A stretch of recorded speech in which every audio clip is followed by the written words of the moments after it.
الحمدللہ رب العالمین الصلاۃ والسلام علی رسولہ الکریم۔ السلام علیکم ناظرین اکرام، یسرنا القرآن نام کی آسان تفسیر کا لیسن نمبر 3.44 ہے، یعنی تیسرے سورہ کا لیسن نمبر 44 اور تھیم ہے سورہ آل عمران آیت 61۔ ٹاپکس کورڈ اس طرح سے ہیں: سب سے پہلے تلاوت، اس کے بعد word by word and phrase by phrase translation, پھر تفسیر، آخر میں کچھ اہم نکات، ایکنالجمنٹ اور ریفرنسز۔ اعوذ باللہ من الشیطان الرجیم، بسم اللہ الرحمن الرحیم۔ فمن حاجک فیہ من بعد ما جاءک من العلم فقل تعالوا ندعو ابناءنا وابناءکم ونساءکم وانفسنا وانفسکم ثم نبتہل فنجعل لعنت اللہ علی الکاذبین۔ ورڈ بائی ورڈ ٹرانسلیشن دیکھیں۔ فمن میم نون سے ہے مانے سو جو، دین ہو ایور، حاجکا حا جیم جیم سے ہے مانے آپ سے جھگڑے، آرگیوز وتھ یو، فی ہی فا یا سے ہے مانے اس میں، کنسرننگ اٹ، من میم نون سے ہے مانے سے، فرم، بعدی با عین دال سے ہے مانے بعد، آفٹر، ما میم الف سے ہے مانے جب، واٹ، جا کا جیم الف یا سے ہے مانے آ گیا آپ کے پاس، came to you، من میم نون سے ہے مانے سے، آف، العلم عین لام میم سے ہے مانے علم، دی نالج، فقل قاف واو لام سے ہے مانے تو کہہ دیں، دین سے، تعالو عین لام واو سے ہے، عین لام یا سے بھی آتا ہے، تم آؤ، یو کم، ندعو دال عین واو سے ہے مانے ہم بلائیں، لیٹ اس کال، ابناءنا با نون واو سے ہے مانے اپنے بیٹے، اور سنس، و ابناءکم با نون واو سے ہے اور تمہارے بیٹے، اینڈ یور سنس، و نساءنا نون سین واو سے ہے مانے اور اپنی عورتیں، اینڈ اور ویمن، و نساءکم نون سین واو سے ہے مانے اور تمہاری عورتیں، اینڈ یور ویمن، و انفسنا نون فا سین سے ہے مانے اور ہم خود، اینڈ اور سیلفس، و انفسکم نون فا سین سے ہے مانے اور تم خود، اینڈ یور سیلف، ثم سا میم میم سے ہے مانے پھر، دین نبتہل با ہا لام سے ہے مانے پھر ہم التجا کریں، لیٹ اس پرے ہم لی، فنجعل جیم عین لام سے ہے مانے پھر کریں، اینڈ وی انووک، لعنتا لام عین نون سے ہے مانے لعنت، دی کرس، اللہ الف لام ہا سے ہے مانے اللہ، اللہ، علی عین لام یا سے ہے مانے پر، آن، الکاذبین کاف زال با سے ہے مانے جھوٹے، the liars. Phrase by phrase translation Urdu میں دیکھیں۔ فمن حاجک فیہ، جو آپ سے اس بارے میں جھگڑے، من بعدی بعد اس کے، ما جاءک من العلم جبکہ آپ کے پاس علم آ گیا، فقل تعالوا تو آپ کہہ دیں تم آؤ، ندعو ابناءنا و ابناءکم ہم بلائیں اپنے بیٹے اور تمہارے بیٹے، وَنِسَاءَنَا وَنِسَاءَكُمْ اور اپنی عورتیں اور تمہاری عورتیں،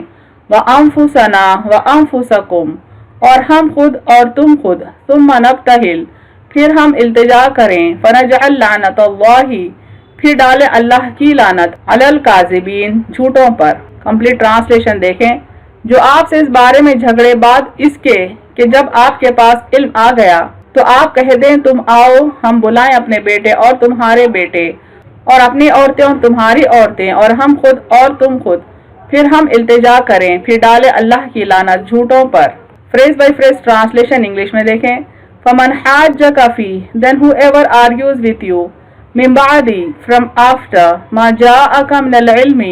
what has come to you of knowledge فقل تعالوا then say you come ندعو ابناءنا وابناءکم let us call our sons and your sons وَنِسَاءَنَا وَنِسَاءَكُمْ and our women and your women وَأَنفُسَنَا وَأَنفُسَكُمْ and ourselves and yourselves ثُمَّ نَبْتَهِلْ then let us pray humbly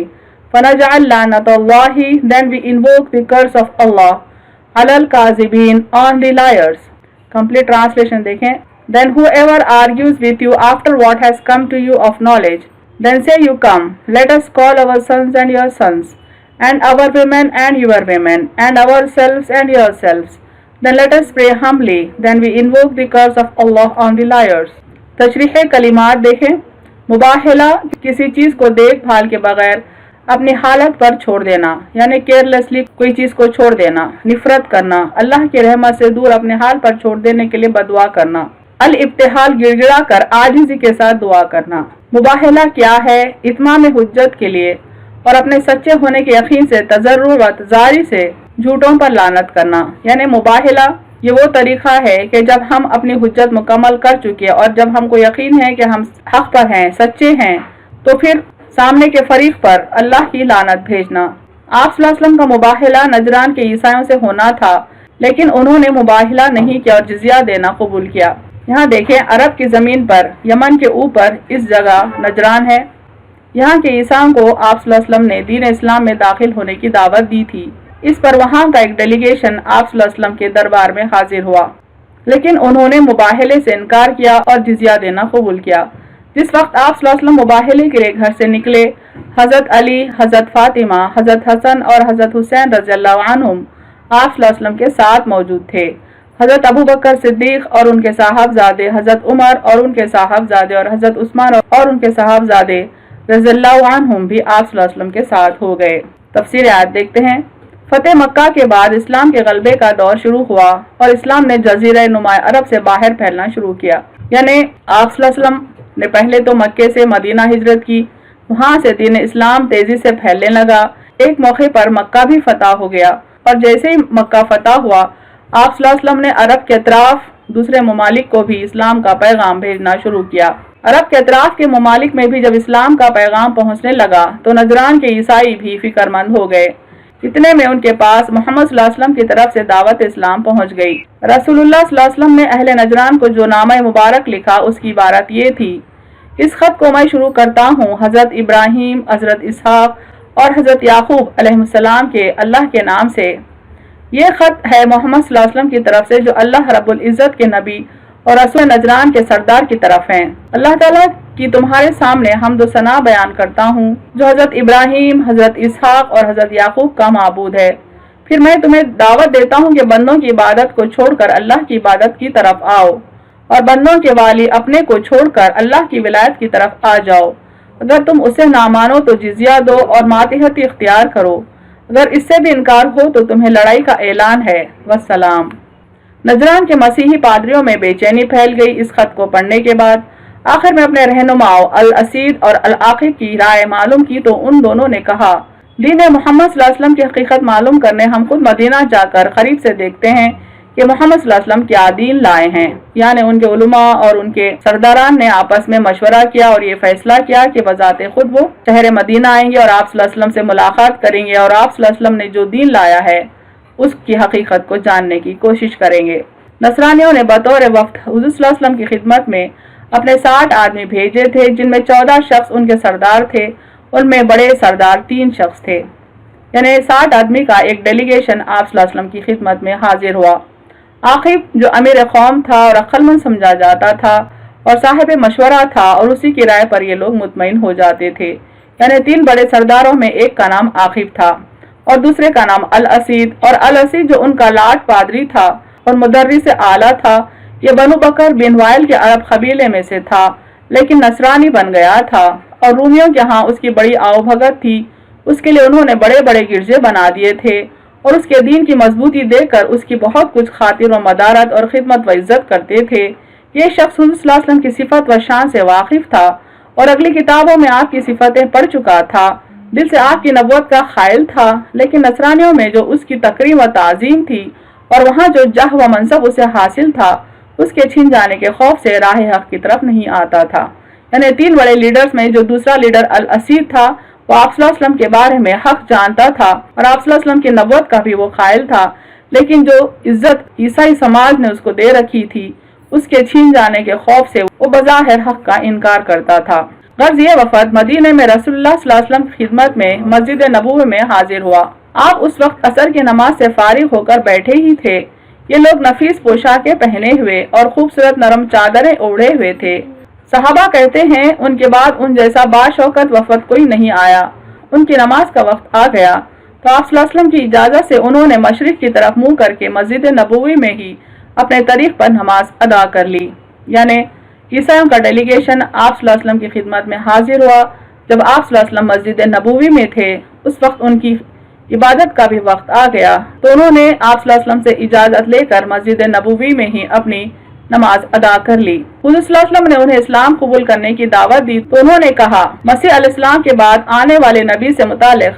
تورات میں موجود تمام اوصاف آپ صلی اللہ علیہ وسلم کے اندر موجود ہیں، لیکن ہم عیسیٰ علیہ السلام کے متعلق آپ صلی اللہ علیہ وسلم کا خیال جاننا چاہتے ہیں۔ حضور صلی اللہ علیہ وسلم نے فرمایا میں عیسیٰ علیہ السلام کی تصدیق کرتا ہوں، ان پر ایمان لاتا ہوں اور گواہی دیتا ہوں کہ وہ نبی مرسل اور عبد خدا تھے۔ یعنی عیسائی وفد یہ ڈکلیئر کرتا ہے کہ تورات میں جس نبی کے آنے کی پیشن گوئی کی گئی ہے اس نبی کے تمام صفات آپ صلی اللہ علیہ وسلم کے اندر موجود ہیں، لیکن چونکہ وہ عیسائی تھے جاننا چاہتے تھے کہ عیسیٰ علیہ السلام کے تعلق سے آپ صلی اللہ علیہ وسلم کا کیا عقیدہ تھا، تب آپ صلی اللہ علیہ وسلم نے فرمایا کہ میں گواہی دیتا ہوں کہ وہ اللہ کے نبی تھے اور اللہ کے بندے تھے۔ وفد نے کہا ہم میں سے کچھ ان کو خدا مانتے ہیں چونکہ وہ مردوں کو زندہ کرتے تھے، مادر ذات اندھوں کو بینائی دیتے تھے اور برس کے مریضوں کو شفا دیتے تھے۔ حضور صلی اللہ علیہ وسلم نے فرمایا یہ سب باذن خدا یعنی اللہ کے حکم سے انجام دیتے تھے، خود سے نہیں۔ چونکہ عیسیٰ علیہ السلام کسی مردے کو زندہ کرتے تو کہتے قم باذن اللہ کہ اٹھ اللہ کے حکم سے، یعنی ہر معجزہ جو عیسیٰ علیہ السلام کے ہاتھوں صادر ہوتا تھا وہ بے شک اللہ کے ہی حکم سے ہوتا تھا۔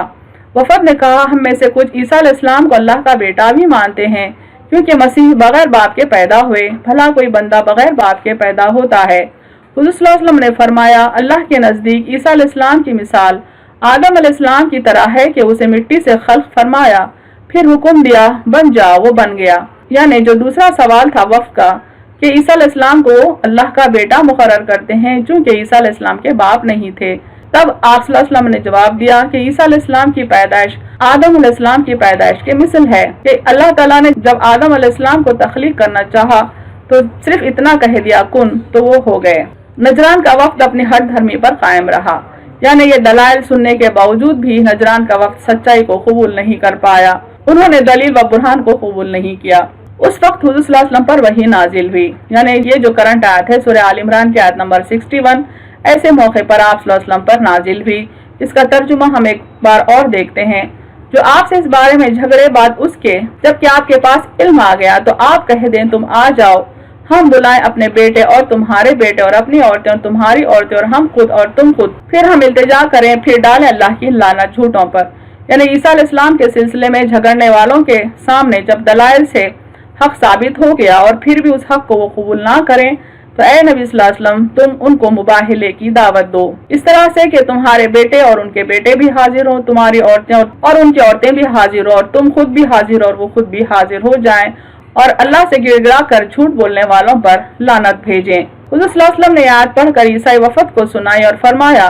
اگر تم اپنی ہر دھرمی پر قائم رہے تو اللہ نے مجھے حکم دیا ہے کہ تمہارے ساتھ مباہلہ کروں۔ عیسائی وفد اپنے ٹھکانے پر واپس چلا گیا اور وہ آپس میں کہنے لگے محمد صلی اللہ علیہ وسلم نے ہمیں ایک فیصلہ کن دوراہے پر کھڑا کر دیا۔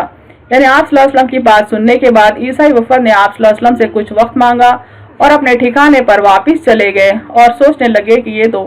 الٹیمیٹ فیصلہ کرنے کا وقت ہے۔ اب تنہائی میں بیٹھ کر انہوں نے عاقب سے مشورہ لیا جو بڑا دانا اور عقل مند سمجھا جاتا تھا۔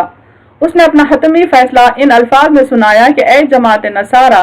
تم نے یقین کے ساتھ اتنا تو معلوم کر لیا ہے کہ حضرت محمد صلی اللہ علیہ وسلم اللہ کے سچے رسول ہیں، اور یہ بھی تم جانتے ہو کہ حضرت عیسیٰ علیہ السلام کی حقیقت وہی ہے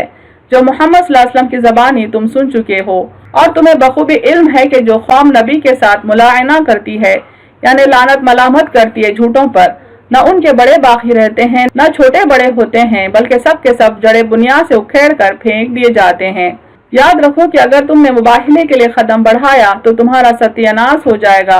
بس یا تو تم اسی دین کو قبول کر لو، اور اگر کسی طرح نہیں ماننا چاہتے ہو اور اپنے دین پر اور حضرت عیسیٰ علیہ السلام کے متعلق اپنے ہی خیالات پر قائم رہنا چاہتے ہو تو آپ سے صلح کر لو اور اپنے وطن کو لوٹ جاؤ۔ یعنی عیسائیوں کا وہ شخص جو سب سے بڑا عقل مند سمجھا جاتا تھا، اس نے اپنی جماعت کو مشورہ دیا کہ کوئی قوم